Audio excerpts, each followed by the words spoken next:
Hey, friendo, Steve here. Hey, Larson. And welcome back to Steve and Larson's Pro Wrestling Podcast, ruining pro wrestling podcasting since 2014. On today's episode, we're bringing to you our Raw review from the week of June 9th, 2025, 6/9. You know what happened on 6/9, 13 years ago, Larson? Yeah, you got married. I got married. We got married on 6/9. Anyways, so Monday Night Raw is in the bag. We got Night of Champions coming up in a couple weeks. Oh boy, Phil Brooks is heading to Saudi Arabia. Larson, what are your thoughts on that? Yeah, the way so Cena opens the show and the way he started talking, I was like, oh, Punk's going to interrupt him. Punk's definitely interrupting. Yeah. There was a couple little clues in what he was saying. I was like, oh, Punk's definitely interrupting him. Sure enough, Punk interrupted him. And then eventually Punk issued a challenge for a match right then, right there in Phoenix, Arizona. Is that? Let me ask you something. Let me hold on a second. Can we just get rid of that trope, please? I can't stand it either. Right here, right now means it'll never happen. Right here, right now. It guarantees it's not happening at that moment. If it's a title, like every once in a while, then all this will come out and he'll be like, or Pierce will come out and be like, oh, we're gonna make it official for right now. But like for a match like that of that magnitude, never happens. Why do that? I hate that. I know. You get the crowd in attendance hopes up just slightly, and then you dash them. Yeah. But anyways, Cena says, all right, we'll have the match, just not right here. He pretty much says, I'm going to make you go to Night of Champions in Saudi Arabia to get this title match that you want. I'm going to make you follow me to Saudi Arabia. Yes. Yeah. And I feel, so here's my thing about it. I love that they're doing Punk Cena. I think this is a mandatory match on Cena's now that he's got 19 dates or 18 dates remaining, whatever it is. And I like that they're doing it in Saudi Arabia. But if you're going to say the words, I'm going to make you follow me to Saudi Arabia, don't you need to address the whole, what was it? What did he refer to it as? Oh, the tweet to Miz? Yeah. Dick sucking Saudi blood money or something like that. It was something like that. I can't remember the exact It was verbiage, highly but it vulgar. was those words in some order. Yeah. Right, exactly. Don't you kind of lean into the idea that Punk is going to have to maybe go against his own pre-stated morals to do it? Or do you just not want to mess with that and leave it to subtext? I guess they alluded to Punk maybe going against his own morals when Punk said to defeat the monster that is John Cena, I have to become a monster myself or something like that, I have to be a monster and go to Saudi Arabia. Yeah. The idea is Punk now, he talks about how when he was world champion last time, he had it for 400 whatever days, it corrupted him. He says, it's happening to you, John. And he says, even though I don't believe this at all, because pretty shortly after he came back to WWE, he's like, I want title. He goes, I didn't come here. So when I came here, I had a lot of goals. Winning that was not one of them. Yeah. And he explained why. But he says, essentially, to save the title from John Cena's clutches, he has to revisit that place, potentially, to win it. I hate to be, like I said, I've said this already. I love that they're doing Punk Cena. I love it. I'm also kind of tired of the I'm doing it for you people. Kind of tired of that trope. Yeah, I don't disagree. Disagree. We had a hot take last week, I believe, where somebody said CM Punk's a boring character now back in WWE. And on one hand, I don't think it is disingenuous to rely on the history that characters already have, especially within WWE. That company did the legwork to set up just a natural, you get Punk and Cena in there, and Punk said, back in 2011, I was the voice of the voiceless. Well, he was the voice of the voiceless that hated what WWE had become. And now that WWE, and I like that he said, I'm not standing TKO. I liked that. But I wonder if there was a different, more interesting approach they could have taken here, because yes, if you do get rid of the history, which was earned, the history is earned. But if you get rid of that, this isn't the most compelling motivation in the world. Although I did like that, he said, I think the most interesting thing was I became a monster when I had that title, and now you clearly have as well. But I just wonder if you take the whole I'm doing it for these people thing out of it. If you take that out of it, I think there might be more interesting stuff to mine there. If Punk's primary motive is, John, I know you. We've known each other for 20 years, whatever it is, and I know essentially I have to beat you to win that title to save you, John Cena, to save the soul of John Cena, which is what he's alluding to. Yeah, that's the subtext of what he's saying. Yeah, that's way more interesting than hey, I'm doing it for the fans. All right. Yeah. Fans seem, at least half the fans seem pretty cool with heel John Cena. Yeah, they've made that very clear. Yeah. I think there's like little bits and pieces in there that I'm like, okay, they could have used you could have done a whole thread on this here. The idea that the title corrupts, I like that idea. John Cena, maybe they'll still do this. I don't know if he's going to use up any of these appearances between now and Night of Champions. But, if he had shot back with, I think going along the lines of, Phil, you're a hypocrite. We all know why you're really here. You've said that you're here for money, not for these people. You're not here to save me. You're here to be selfish. That's what you've always done best. If there is something along those lines that they really could have explored, I thought Cena, while soaking in CM Punk's promo, I think did a good job, because when CM Punk would bring up the people and what they meant to Cena, et cetera, you can see some reflection in Cena's face. And I think that they really need to get started with, they really need to get a move on with, is Cena conflicted? Mm-hmm. Does Cena feel bad about this? The backlash moment. Can we get more of that? Mm-hmm. Even the moment within the truth match where he hesitated. Can we get more of that? Yeah. I feel like you need to get started on that, because otherwise he's going to be a dick until he loses the title. And he's going to lose the title not because of the realization that he's become a monster, but because he just loses the title against Cody Rhodes. And then he comes to the realization that he has become a monster after he loses the title and does the redemption arc after losing the title. And it seems like there needs to be a little bit of overlap, one becoming the consequence of the other. But regardless, we're getting the match in Saudi Arabia. It's so funny to visit our old stomping grounds of Twitter and watch the reaction to CM Punk in Saudi Arabia, and I don't know. It'll be interesting, I guess, to see if that's addressed more overtly by CM Punk himself, or if it's going to be or even if they're going to. They should do a whole, like they did with Sammy when he had his big spiritual, I finally get to be in Saudi Arabia now. They should do something similar with CM Punk. Oh, things have changed here. It's wonderful.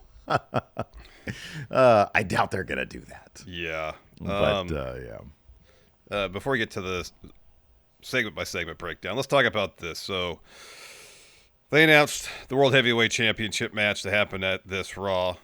Right. We have a new champion. We have a new champion, yeah. Right after the Money in the Bank, we were like, oh, Seth's going to win Money in the Bank. He's going to cash in.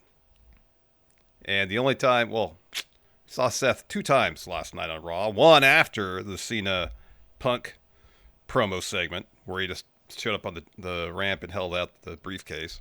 It was a loaded ass Raw. By the way, it was a loaded ass Raw last night. Yeah. Maybe that's why they didn't want to do a cash in on top of all that.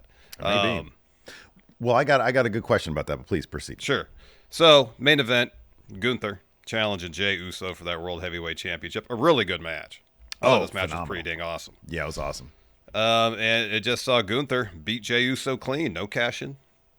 No interference. He just got the better of Jey with the sleeper and won.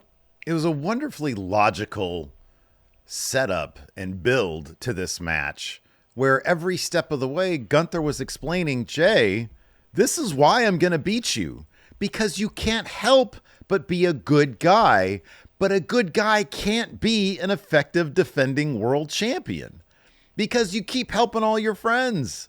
And that's going to be the end of you, and I'm going to take advantage of it.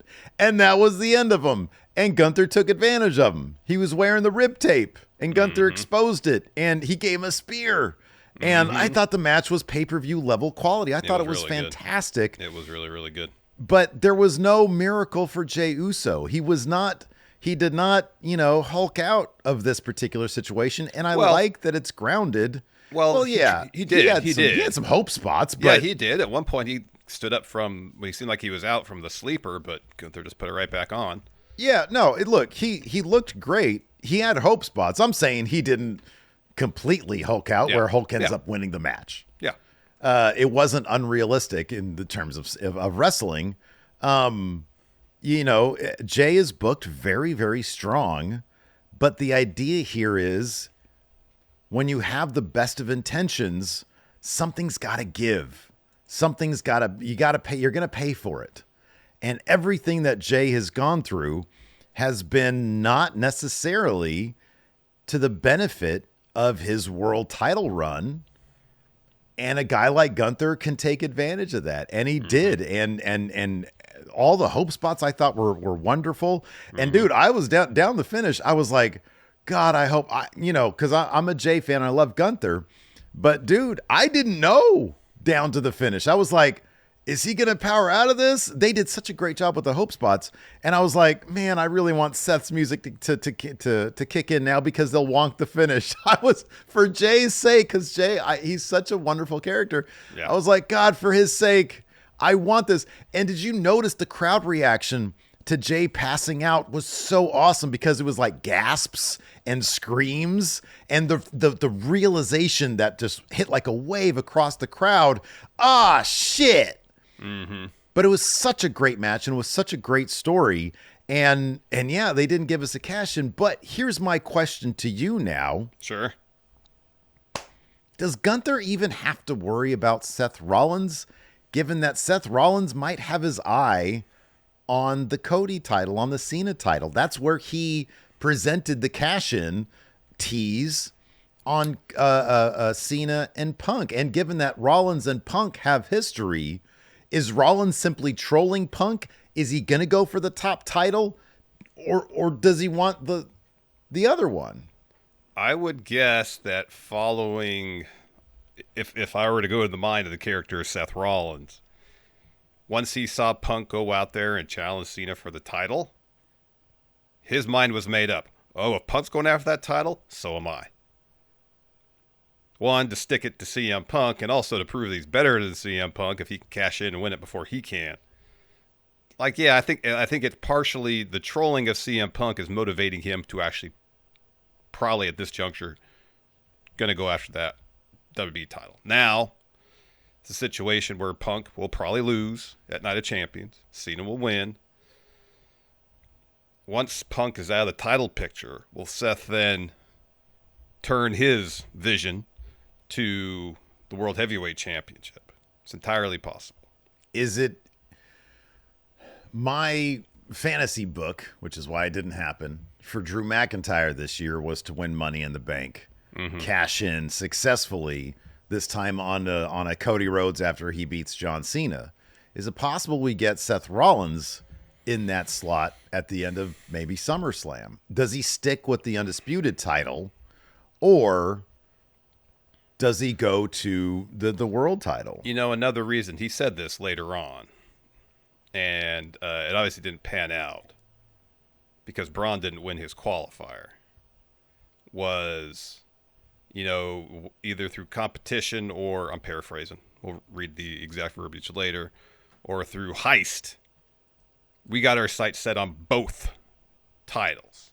So if the idea was Braun was supposed to win his qualifier, win King of the Ring, challenge for the World Heavyweight Championship while he pursues the WWE Championship, that two-pronged approach might have been the plan from the get-go. Obviously, since Braun didn't win his qualifier, that might change things. Sami Zayn won his. Well, we'll talk about because it's an interesting picture. There's a lot of moving pieces here. We'll talk about that here in a second, but we do have a sponsor for the show this week, so we'll talk about them first, and then we'll get back to what's going on Raw. Yep. Let's take a break. Good word from our sponsor, Tempo. Summer is nearly here, Steve, with all the barbecues and road trips and family vacations on the docket over the next couple of months. I'm thinking it might be tough for Larson to keep up with his healthy eating habits with so much going on. You know me. I like getting my protein, man. Oh, absolutely, man. Well, if you think you got to turn to easy meal solutions that may compromise your nutrition this summer, think again.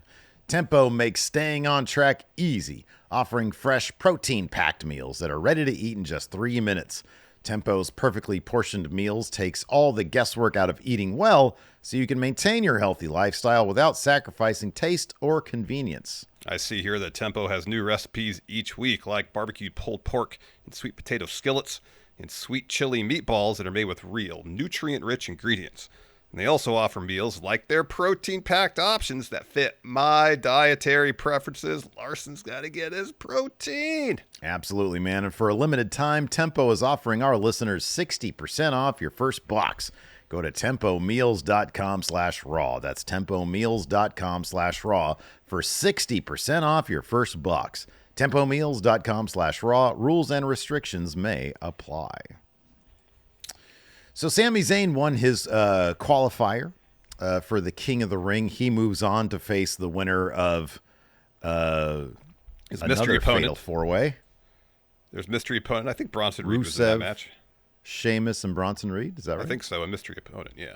Who is mystery opponent going to be? Oh, Mr. Iguana. They had a video package on him. They did. I don't know. Do you think it might be Mr. Iguana, or is it going to be somebody else? It's entirely possible. I don't It know. doesn't really fit in with those beasts. I feel like it's going to be kind of a monster type guy. I don't know who. Hamas? Oh man, I'll believe that when I see it. I'm not going to get my hopes up on Omas. Would love to see it though. Oh, what if they had Obafemi take part? Oh, that'd be cool.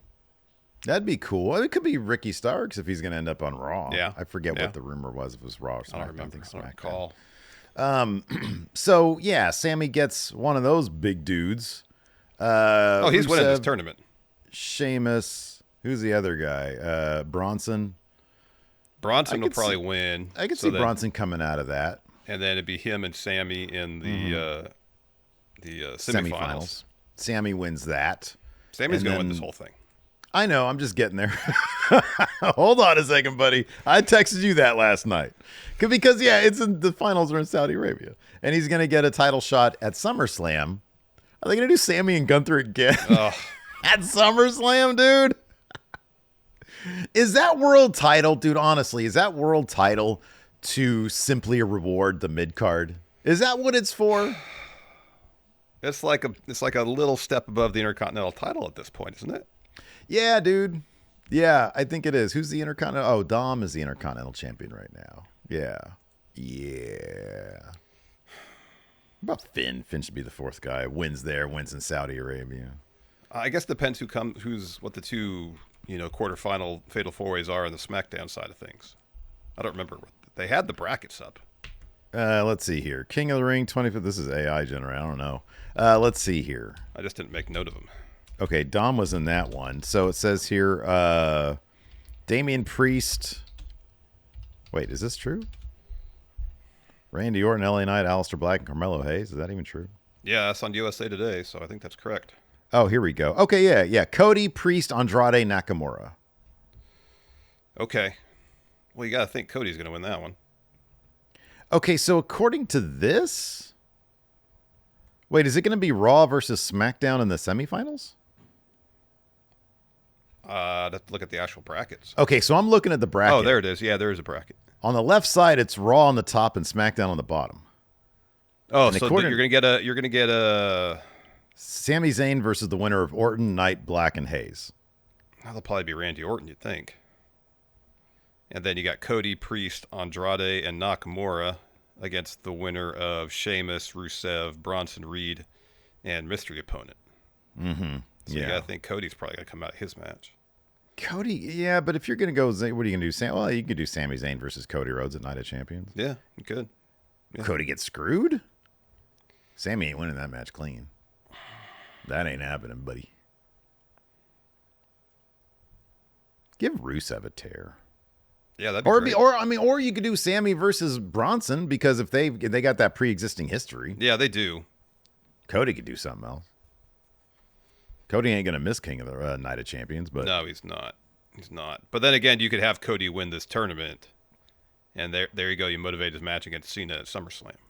Cody beats Sami, I don't know. Cody beats Orton. Yeah, I don't know about any of that.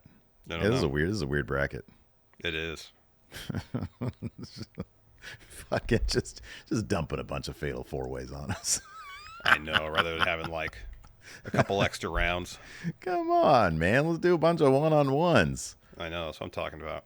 You think Triple H likes math? You think he'd ever do like a G1 type situation? Points highly and stuff? unlikely. Highly unlikely, huh? Highly unlikely. I could be wrong, but highly unlikely. Man. And then Roxanne Perez moved on in the women's division. I like the finish of that match, and especially how Dom tried to win the same way during his match. Mm-hmm. Yeah. The brackets for the Queen of the Ring. So you have Roxanne advancing. She's going to face the winner of Jade, Mia Yim, Piper, and Nia Jax. That's on the left side of the bracket. The right side, the other SmackDown 4-way is going to be Charlotte, Alexa, Chelsea Green, and Candice LeRae. And then Asuka, who's coming back next week, is in a 4-way with Stephanie Vaquer, Rachel Rodriguez, and then Ivy Nile. They really should have made Asuka like mystery person. Oh, in the King of the Ring tournament? No, not put her in the men's bracket. Put her as a mystery person in the women's, so that her return is a big surprise. Yeah. But I kind of like your idea better. No, I think she'd fare pretty well in the King of the Ring tournament. I think she would too. I think she But would. Like, dude, make that a surprise, man, and then bring back her old theme it's song. the thing where do you keep it a surprise or do you announce it, hoping people are like, oh, I want to watch Asuka's return because I want to watch Asuka's return, and people will tune in knowing Asuka's going to be on the show. I like a surprise, but we have to watch this, so I get your point. I have no idea. I mean, SummerSlam. It's going to be Rhea, right? Isn't Rhea in this? Oh, Rhea already lost. Okay, so it's not going to be her. She was in the 4-way with Perez. Jade Cargill, maybe at SummerSlam. So Jade will probably win. Jade and Tiffany at SummerSlam, and then Naomi cashes in, walks out of SummerSlam with the title. Then you bring Bianca in SummerSlam, SmackDown after SummerSlam. Big 3 for whatever. Mania next year. I don't know. Yeah, maybe. Could be. Maybe. Yeah, I don't know, man. Oh, we'll find out on Friday night. We'll figure out a little bit more here. Oh, it's probably going to be Charlotte will probably win her match. Maybe Asuka will win her match. So we get Charlotte, Asuka in the semis. That'd be cool. Charlotte wins that. She faces Jade in the finals. Ooh. Jade wins. Asuka taking those out. Man, how about you just have Asuka win the entire thing? Sure, I would not have an issue with that whatsoever. And she challenges Roman Reigns at SummerSlam for his title. She challenges the final boss for the People's Championship. These are all great ideas. They should be. These are all fantastic ideas. Triple H, are you listening? Are you watching? It's all part of the show, man. Oh gosh. Hey, Larson, I gotta ask this every time we review something. Did you enjoy the show? It's all part of the show, man. I mean, Raw was eventful last night. Yeah, it's all part of the show, man. Yeah, well, I know. What happened on Raw last night was all part of the show. It's all part of the show, man. Not all of it, but last night, yes. Anyways, we'll just dive into it here because we were all over the place. Jey versus Gunther was the main event, of course. Gunther got that win. We talked about that a little bit, but man, hell of a match here. There was a solid 5 minutes at the end that was all just choking people out.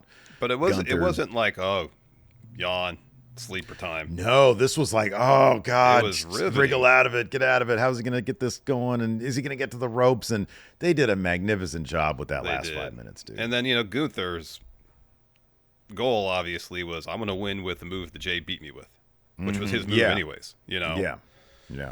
And so there was one time where it seemed like Jey was about to pass out because of the sleeper. He gets to his feet. He puts one on Gunther. Gunther gets out of it, just puts one right back on, and that one Jey couldn't escape from. And he was scratching and clawing and trying to get out any way he could. Jey did a really good job of, especially that last sleeper, showing the desperation that he was dealing with at that moment. Yeah. He made his entrance with his son, so his son had to watch him pass out and all that. And then his son came to his aid afterwards, staring, holes through Gunther. That dude's heading right to the performance. He's going right to reality of wrestling and start training with Booker T. Yeah, it could be. You know what, dude? I think that even if they had gone a similar route at, what was it? Was it WrestleMania the last one they had? Yeah, when Jey won. Mm-hmm. Even if they had gone a similar route where the chokehold was extended to this degree, I think that match would have gone over a lot better. It was just sort of sudden at WrestleMania. Yeah. This is a really good match. I don't remember where I saw it, but I saw somebody speculate. Gosh, where was it? Maybe it was in the comments. One of our comments, I think. That Jey would lobby Adam Pearce to be mystery competitor. And yeah. Yeah. I think that was in our comments. Yeah, I think it was in our comments. We could get Jey and Sammy in the finals. Ooh. That'd be something else, man. Maybe Triple H just really loves Jey and Gunther. He's like, yeah, man. I want an 8-match series, all part of the show. Well, you like Triple H. I mean, obviously Triple H math ain't your forte, because if you're gonna have a best of series, it can't be an even number, because it could be 4-4, man. 6-2 Jey. All right. Well, then have a best of 7. No, 8 matches. It's all pay. Hey, let me ask you something. Are you enjoying it? Well, I mean, it's all part of the show, man. I'm somewhat confused if you do a best of 8. Listen, are you enjoying it? A tie. It's all part of the show, man. He was so satisfied. Give me that Triple H face, dude. Give me the H face. Oh, man. Ron Killing's got a haircut. Yeah. So at some point during the show, he showed up with the same outfit that he wore before with the full mask and everything. It's like, hey, we know who you are at this point, man. He gets up on the table. Oh, it was after the segment with Becky and Lyra and Bailey. Okay. All right. So he gets up on the announce table to say his piece. And he takes off the mask. Everybody pops for him. He says, don't let anybody tell you that you don't matter. Don't let nobody tell you your voice doesn't matter. They heard, they listened, they felt, and they understood. So, like, in kayfabe, the higher-ups are just blistering idiots because they thought that this wasn't going to be the reaction. Mm-hmm. He says, I'm back because of y'all. Y'all brought our truth back. We won. I'm back for all of you. Every single last one of you. Our truth is back. But I'm back for me too. Not only did you bring truth back, you got me. Now we all love our truth. I love him too. But our truth can be too funny all the time. He can be too nice. He's too forgiving. Not me. I feel different. I feel alive. For any of you that thinks I'm a lie, some sideshow act, some gimmick. And then he pulls out scissors. Not the knife that I thought he was going to pull out at the main event of the thing. Instead, he uses them on his own hair, and he starts cutting off all his hair. And then, like, the crowd is fucking shocked. I was shocked. Yeah. Holy shit, chants break out. And he says, our truth, the truth has set me free. I am Ron Killings. I am the truth, the whole truth, and nothing but the truth. Now put some respect on my name. I thought this was wonderful. It was great. This was great. This gave me fucking chills, dude. Yeah. This was awesome. This is what you do. Yep. So what do you think is next for our truth? I mean, you got to have another clash with Cena. You think so? Yeah, that's got to happen at some point before the end of the year. I don't know. He's only got 19 dates remaining, dude. Yeah, I know. It's got to happen at some point. What's something else he could do? You know, I wonder if he's going to try to help or cost Cena his match at Night of Champions. Oh, Cena Hunter. Yeah. Okay, could be. Yeah. And maybe it just doesn't work out, and so yeah, he's trying to get that title off Cena. You know, it's fucking hilarious. So I did a merch review at WrestleJuice where I was looking at all the WWE shop shitty merch. Pro Wrestling Tees #1 still has a ton, and I mean hundreds of is it Pro Wrestling Tees? No, AAA's website. They still have all the OG AAA shirts and everything. So if you still want that, but I was looking at WWE's merch, and they got 3 new R-Truth shirts. One of them, not the one where it's like the montage of him. That's not one of them. They got 3 new ones. That's not even new. That's not a new shirt. That's old. For a while. Yeah. Yeah, that's been around for a while. They got 3 new ones though. There's one that's actually pretty well done. It's like a picture of him, and then it says, I don't know, like R-Truth or Truth Set Me Free or Killings. I don't know what it is. Anyways, it's a decent one. Like it kind of looks like street art to a degree. It's kind of distressed. Everything looks good, right? They have another one that just says "We Want Truth," and they have a third one that says "Killing Spree" on it. Killings Spree, right?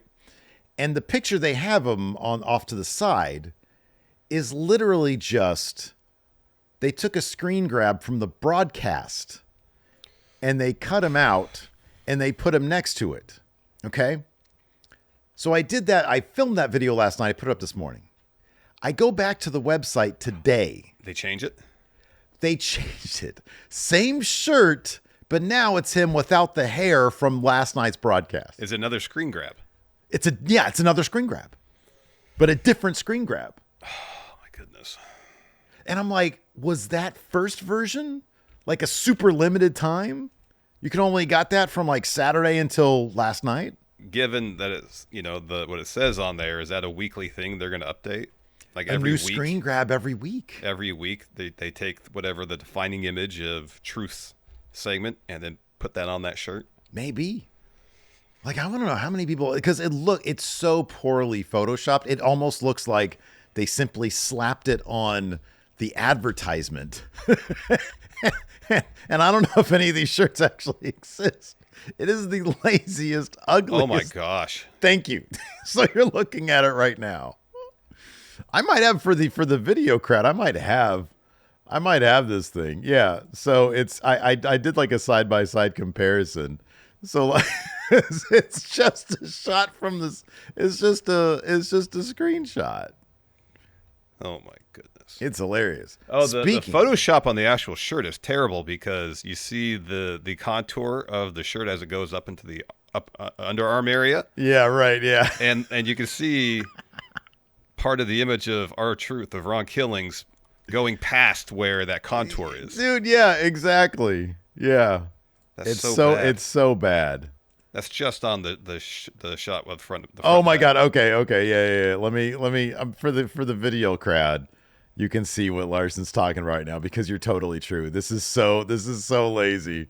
Like the image goes past the thing. That's outstanding. Wow. Yeah.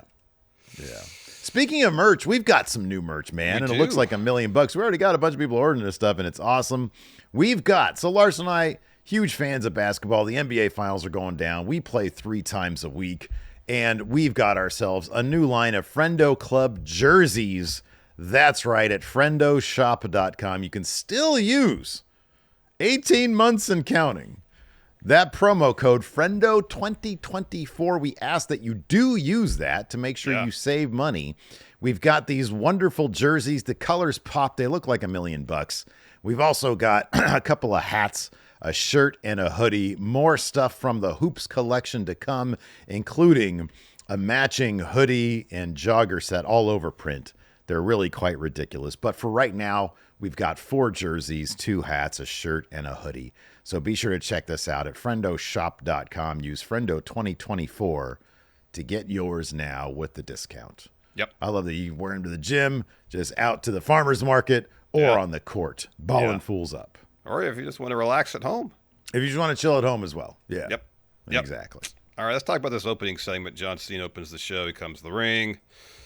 He tells the ring announcer to do his special introduction, takes the mic and says, "You teach me something every time you open your mouths. What you taught me at Money in the Bank, truth is a lie. You opened your mouth and wasted your energy saving a sideshow comedian whose greatest achievement is pretending to be me. You thought you did something good. Do you think that actually accomplished anything? You're all spineless keyboard warriors, ignorant armchair activists, and have no real power to change anything. Oh, you didn't like that? Our truth is a gimmick you will spit out a year from now and not care about. Our truth is you'll never you'll never use me to benefit one of your garbage pity parties ever again. This is my farewell tour. Damn it, do you hear me? I have limited time. I told you when we started. 36 dates, and he counts down all the cities. Leads to 19 that he has left. He says, this is almost over. We are halfway done.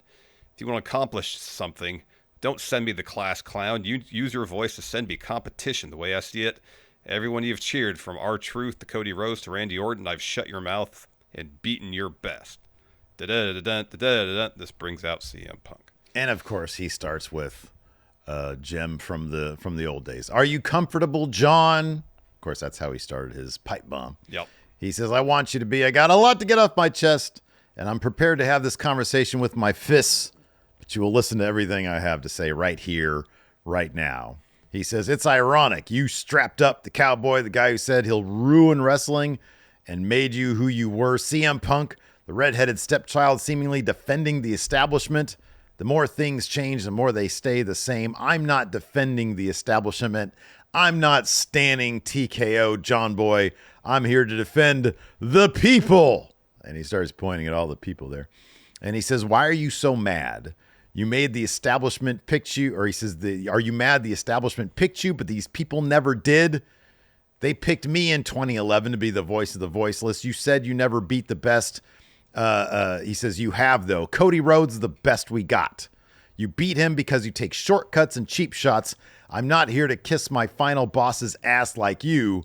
I appreciate also that Punk is still referencing that Cena aligned with the final boss. Yeah, you know, seemingly sold out to The Rock, yes. Thanks for the continuity there, Punk, because Yes. WWE doesn't seem to care about Cody it. references it, too.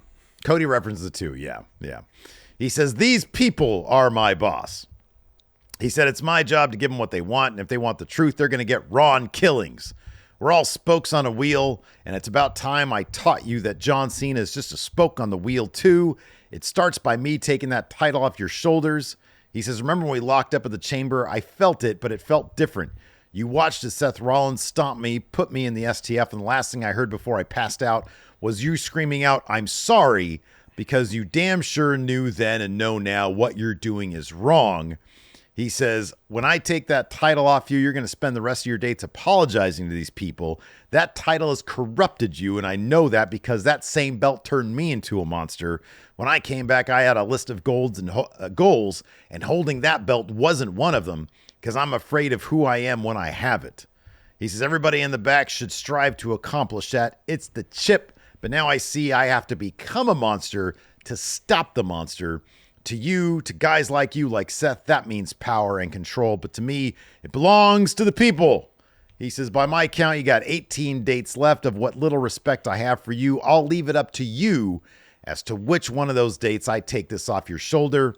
If you're the man you say you are, you're more Boston Red Sox than New York Yankee. Again, another shout out from the past. He says, you'll say that date is right here, right now in Phoenix. And Cena says, oh yeah. John Cena, CM Punk, one final match. Let's do it. Not tonight. No. Match like this, you're going to follow me to Saudi Arabia, and we're going to do it at Night of Champions. Balls in your court, hero. It'll be at Night of Champions. That brings out Seth Rollins, and it looks like Punk starts agreeing. You know, he's like, oh, yeah, we'll do that. Well, later they make it official, yeah. And they make it official. Seth comes out. He just holds up the briefcase. And he laughs. Yeah. So the specter of Seth Rollins haunts Night of Champions now. Indeed. So we mentioned who won the King and Queen of the Ring quarterfinal four-ways last night, but we'll go into the segments that kind of preceded them and the finishes of the matches. So I like this Liv Roxanne stuff. Liv, this is really like kicked Liv up another notch between the stuff with her and Roxanne, the match itself, and the Nikki Bella stuff. Dude, finding your voice is like one of the most important things you can do. And Liv knows her voice. Yep. And this next level of intensity is something to behold. It's really good for her. Yeah. So she's warming up. Liv is in gorilla position. Roxanne walks up to her. And Liv says, save your breath. I'm going to advance, beat Io, and win back my women's world heavyweight title. And Roxanne says, well, we're on the same page. I was thinking we work together, and at least one of us could make it through. And Liv says, you want to work together? Just stay out of my way. And Roxanne says, may the best woman win. Liv says, I will. So then we got Liv versus Roxanne versus Rhea versus Kyrie. And for a good stretch of this match, Liv and Roxanne were working pretty well together. Yeah. And the way they orchestrated the finish here was great because in the process of scoring the win, Roxanne did, in fact, break up a pin on Liv. Yeah. Yeah. So it was really well done. So Roxanne eats a fall-away slam. Kyrie looks for a dive off the top, misses, but headbutts Roxanne out of the ring. Liv's looking for Oblivion. Kyrie blocks that. Rhea tries a Riptide, but then hits it, and then Raquel pulls Rhea out at 2. So then Raquel, and Rhea are brawling ringside. Kyrie leaps off the corner and takes both of them out. She heads in the up top for an inside elbow, connects on Liv, covers. This was really well done. It was so fluid. Roxanne breaks it up right into a roll-up to get the win. It was really good. No, it was really good. So Dom is warming up backstage. We're later on now. Finn and JD walk up. Finn says, "Don't you think it's strange you get a chance at King of the Ring?" Dom's like, "Well, you had your shot at Money in the Bank, and that didn't work out. So I figured you'd want me to represent the Judgment Day for that. You're not mad, are you?" And Finn says, "No, absolutely not." JD says, "Yeah, why would he be mad? You're going to win King of the Ring. We're going to go after the tag titles again." And Finn's like, "Yeah, everything's going to plan." Roxanne walks in. He says, "Speaking of, congrats. You were great. Let her know, Dom. She was great." Dom's like, "Oh, man." So Liv comes in, just livid. Says, get it? Says, "What are you celebrating?" And she's not even yelling. She's just, "What are you celebrating?" Dom says, Stern, very stern. Dom says, "I have a match." And Roxanne says, "Liv, I helped you out. I stopped Kyrie from pinning you." And Liv says, "Oh, is that what you did? Congrats then." And then she walks off. And Finn says, "Hey, you need to talk to Liv, man." And he's like, "Dude, I would, but I got a match. I got to go." Finn is laughing. Oh, oh, dude.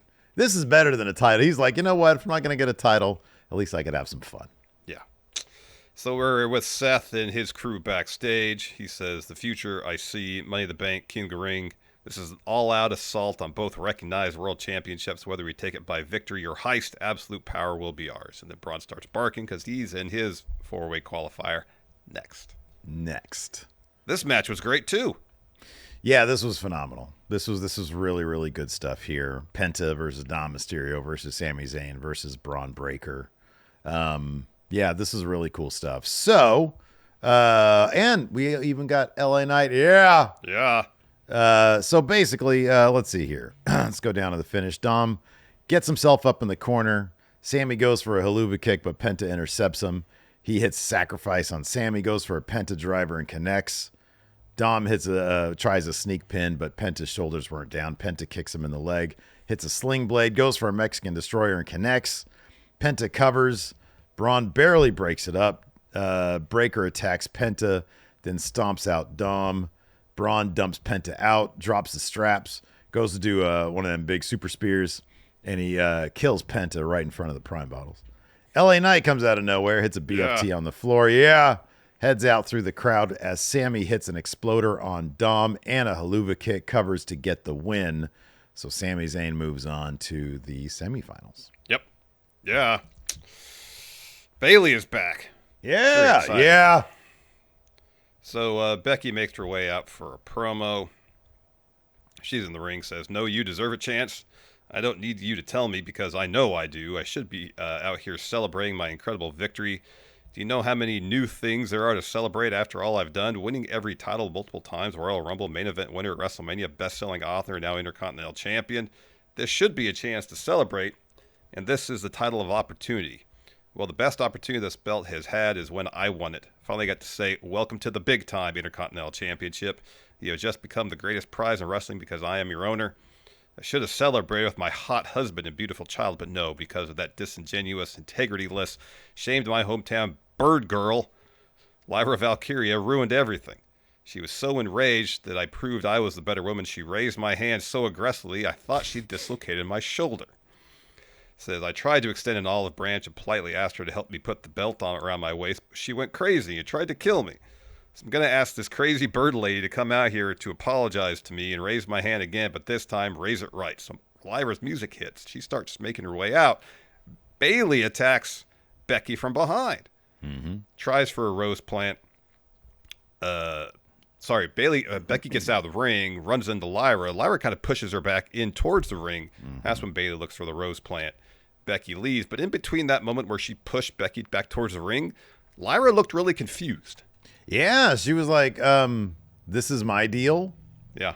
What are you doing here? Yeah.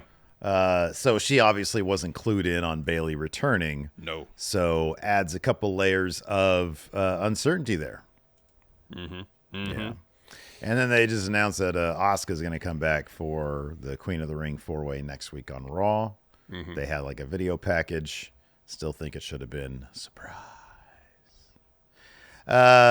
We also had Nikki Bella's return. You can look, but you can't touch. She comes out, drops promo, and announces that we're going to have Evolution 2 in July. She had a backstage bit before that where a bunch of people, pay their respects. Maxine and Natty backstage, gives them a hug. Kyrie is talking with Io. She's upset that she lost. And then Nikki asks, hey, are you okay? She walks off. She turns to Io and says, hey, I just want to introduce myself. I respect you for how you represent yourself as women's world champion. Io's like, hey, you're cool too. So that she comes out for her promo. Says, I missed you guys. I'm here to talk about something special next month. I think you all know it's been a long time, but WWE is holding an all-women's premium live event in Atlanta, WWE Evolution. She says, I remember main eventing the first one, and it's been incredible to see where the women have come since then. Rhea, Bianca, Io, Roxanne, Stephanie Vaquer. There's so much talent in that locker room, it's insane. Uh-oh. Out comes Liv Morgan. She didn't like that she was left off that list. She says, cut my music. Nikki, if you're talking about the best in the division, you got to make sure you mention me.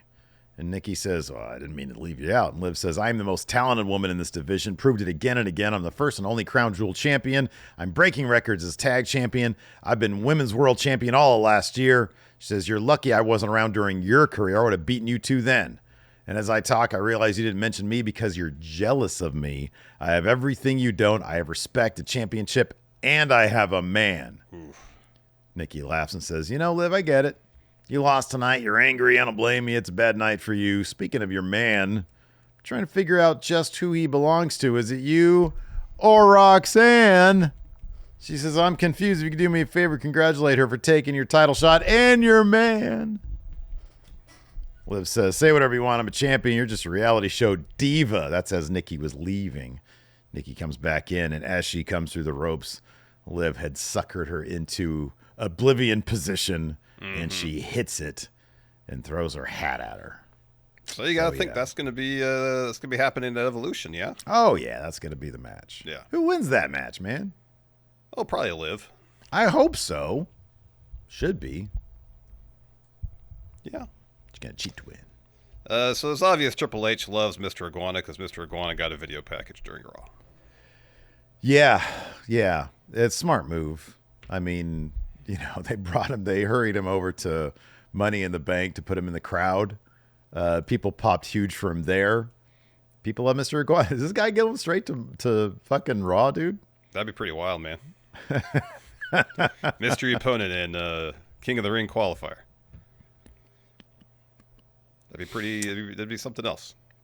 AJ Styles got a win over Chad Gable too this week. Yeah. Good match. Relatively short though. I was kind of surprised how short it was. Yeah, they had a lot to get. They had a lot to do on Raw, and they still even on like a Super Raw, they still like pack it in like an hour, 2 hours and 40 minutes. Yeah. So AJ gets the win here with the Styles Clash. And then later on, he has an interview backstage with Kathy. He says, I can't enjoy my win because I can't stop thinking about last week. Chad Gable, whether or not he has a mask on, is one of the best. Last week, Seth had his lackey, Paul Heyman, come and threaten me. Judgment Day is running their mouth. I don't care how they conduct their business, but disrespect me and I'll punch you in your mouth. Ask Gable. Actually, I'll go tell him myself. So AJ's got a lot on his plate right now. Yeah. Yeah, I don't know where he is. Is he even in the tournament? No. He's not in the tournament. No. Well, anyways, I guess now he's free to pursue other things. I guess so.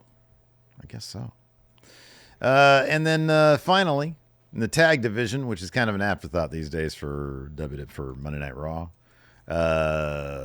Kathy's like, hey, so I forget what she was talking about something. And she was like, actually, we have a developing story over here. And it's just the New Day talking to Waller. I'm not sure what's developing about that. And then she shows up. Waller beats feet. She's like, so when are you going to defend those titles? Kobe's like, we just defended them 2 weeks ago, which is actually a really good point given that like Judgment Day never defended those things. Mm-hmm. He says there are a lot of great teams on Raw. That's a lie. But they're in the middle of the pack. We need a number one contender. We can't have just anybody challenging for these. We actually care about these titles. And I think Wood says you should be thankful you have champions who elevate these titles. And instead of asking these asinine questions, how about you, everybody here and at home, get on your knees and thank God for the New Day. That was Raw. Kneel before salt. Gotta be Lucha Brothers going to take those titles off New Day, yeah? Lucha Brothers. That was my guess a while ago. Yeah. That'd be I would nice. guess so. That'd be pretty cool. All right, you want to answer some questions? Yeah. Yeah. By the way, What? a little programming note for those of us, Oh, those of you who are watching this, and you're like, well, you guys always did your Raw reviews live. I don't know what the deal with my Xfinity Comcast internet is, but like for a while now, I can't rely on it not to dip out from time to time. And it's, we go through almost the very beginning before we even like activated our mics during the waiting room of the Money in the Bank stream. Yeah. It did this thing where my uploads are usually around 35. And then it dips down to like 1 or 2 for like 2 to 3 minutes. Mm-hmm. And then everything's normal after that. Mm-hmm. Like I'm running a test right now. Everything's been normal except the very beginning. Everything had dipped. And so sometimes like on yesterday's show, it dipped in the middle of the or towards the end. It was like, there's like a half an hour left, I think, because we went long yesterday. Mm-hmm. And it dipped and we lost the stream. And so like, I'm done with that. I got a new modem, got a new router on the way. And so until I run more tests and I know that things are going to be good in terms of the recaps and the daily shows, like those are going to be those are going to be uploads. Like the live it sucks. And I can't stand it. Yeah. It's amateur hour. And I'm that's like the worst thing is when I'm sitting here trying to be, a clown for the people. And I got to worry about this little green set of bars turning red. Yep. It's infuriating, and I'm not going to do it to myself. It's a pain. Yeah. Major And it's a pain. It's a pain for all you people who are sitting there trying to watch live, and then you're like, what the hell happened to Steven Larson? Exactly. So we'll I don't know what the situation is. I mean, I could probably, like, if this new modem and router situation doesn't work, then that means that it's like literally the signal coming into my house. In which case, I don't know what Comcast can do. Maybe I can get them to restart to resend the signal or something like that. Maybe what they can do, because they did this. I had to get something done, and they changed some of the connections.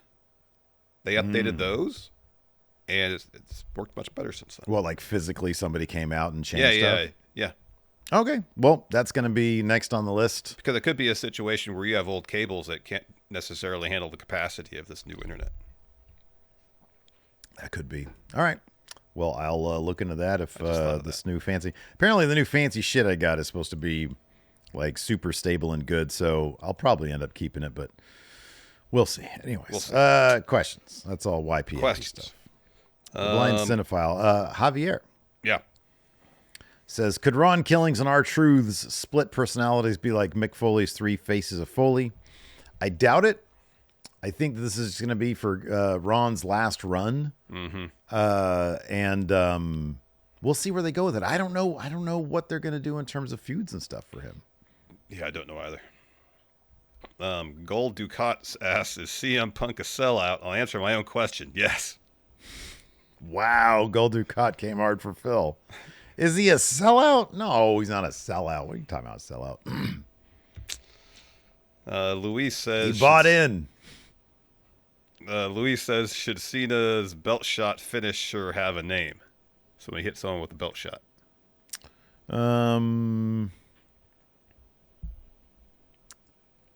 Yeah, something like The Last Date.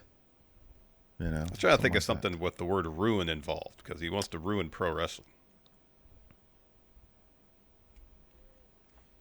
I don't know. I don't know either. It's a good one. He should bring back the spinner title for this last run, though. Oh, I agree with that 1,000%. Mr. Sinister says, with the so-called last run for Truth, do you think he'll win at least the World Heavyweight Championship, or better yet, the WWE title from Cena? Well, that second one's definitely not going to happen. I don't think the first one's going to happen either. But if he were to dethrone Gunther, I wouldn't be mad at it. Yeah. Glorious Broken Soundwave asks, who do you think Naomi will cash in on and where? It's going to be Tiffany. Tiffany at SummerSlam. Mm-hmm. G. Bonkers says, Thunder or Pacers, who takes it all? I still think the Thunder are too fundamentally superior. I'll be surprised, but not shocked if the Pacers win. Is game 3 tonight or tomorrow? It's tomorrow. It's tomorrow? And then game 4 is Saturday. I would imagine game 5 is Sunday. Hey, whoever wins tomorrow is going to win the whole thing. Yeah, probably. I kind of feel like that's going to be. Yeah, it's kind of a pivotal game. Be it. Nick Cruz says, where do you guys put Roman into any of the ongoing stories? Shit, I don't know. Have him feud with Seth. I mean, that needs to be his last big feud. You know. But I don't know, like, if they want to get started on that right now. But he's got so many. I mean, he's not around. Yeah. So I don't know. What should he do at SummerSlam, dude? Roman? Yeah. Face Seth. At SummerSlam? Yeah. Yeah. Maybe. Let's see here. Oh, here we go. Deontay Grove says, how much faith do you guys have in Ron Killing's final run being done right? Okay, so I'll put it this way. It's not going to be as good as it could be. Yeah. But the crowd will be satisfied when it's all said and done. Hopefully. That's my guess is they'll be satisfied. Yeah. Go Birds says, do you think the WWE are making the brand split less strict due to the recent ratings? Oh, sure. Yeah. No. With it. Yeah. They plot people in where they need them to boost those ratings. Absolutely. Yep. Creamy Beef Tip says, what's your opinion that TKO and Triple H are having problems with the rumor he could be out in 18 months if things don't pick up quickly? I don't put a whole lot of stock in that. Neither do I. I think that let me put it this way. If business holds the way it is now, meaning there's no significant drop-off, there is no power play in the world that would put Brian Gewirtz in Triple H's place. Mm-hmm. Business would have to significantly. And there may be something to Dwayne keeping himself away to try and not help things for Triple H. Yeah. But if business stays steady, then there is no way that they're going to ditch Triple H. Yeah, I just don't think that TKO is going to work that way. I don't think they're going to be fickle like that. I don't think so either. Miko here says, if you guys were to time travel to a specific 10-year period, 70s, 80s, etc., and host a daily radio podcast show, which era would you choose? You don't have to cover just wrestling. It's the 90s. Cover the Attitude Era at the end of it. If you do like a radio show, all sorts of great music in the early 90s. Yeah, it's the 90s. Yeah, it's the 90s. I think you and I hosting an afternoon drive, whatever. Drive time. Commute. Well, it wouldn't be drive time. Yeah, commute is in the morning. I don't want to do that. No, but there's the afternoon drive time. The afternoon drive time? Yeah, from like 4 to 6. 4 to 6? Yeah.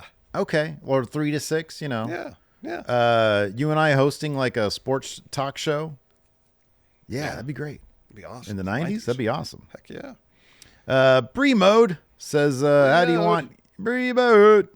How do you want Gunther's title reign to play out? Do you think they learned from his previous one and this one will be better? I mean, yeah, you would like to think that the level of opponents will be like, give us Gunther versus AJ style. If Seth, let's put it this way.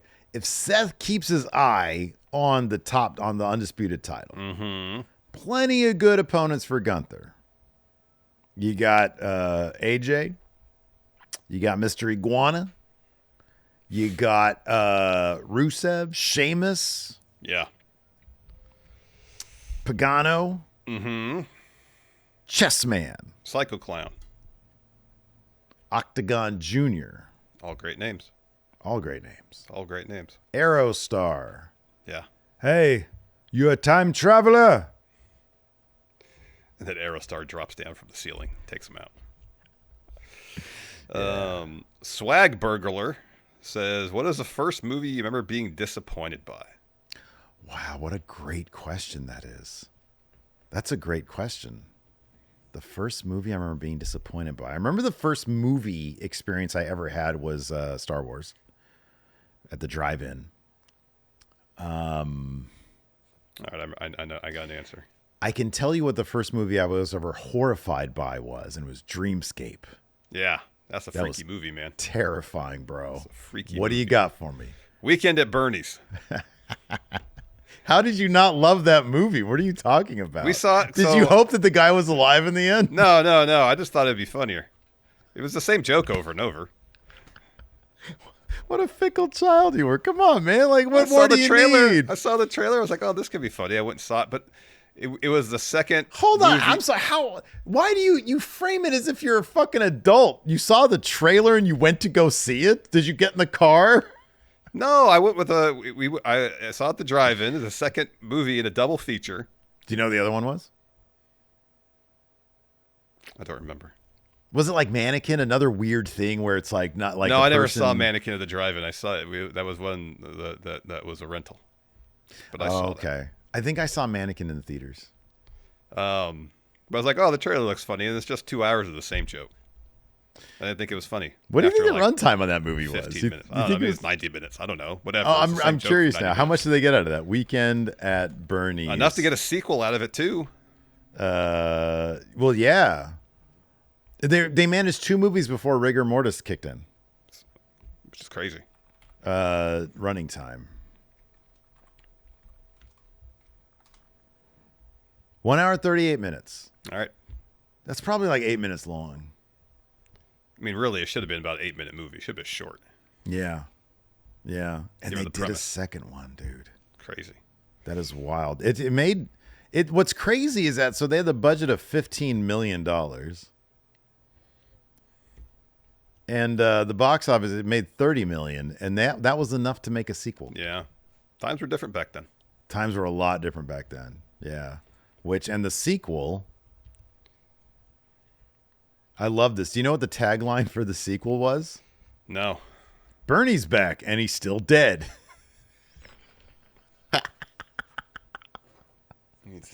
Get this.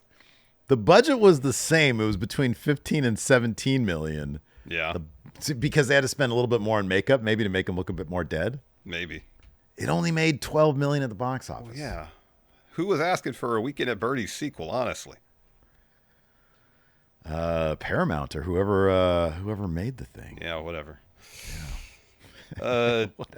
Diehard Homer here says Sammy wins. This is more of a booking scenario. Sammy wins King of the Ring, beats Gunther at SummerSlam, loses immediately to a Seth cash-in. Sammy then wins the Rumble, beats Seth at Mania. It's Daniel Bryan 2013, 2014 all over again. Sure. Suppose it could happen. Yeah, do that. Sure. It could happen. Why not? Here we go. This is great. John and Alistair voice. This is an easy one. Says, Bob Friendo has made you guys roll out new Steve and Larson push-to-talk action figures. Oh. What do your figures say? Let me ask you something. I'm going to be honest with you. That's the other one for you. Yeah, I'm going to be honest with you. Probably Heavy Sigh for me. Mm-hmm. Oh, that's good. Yeah. I don't really say not going to happen anymore, but I guess that could be. Yeah, not really. You know what I feel like you say a lot? I don't know.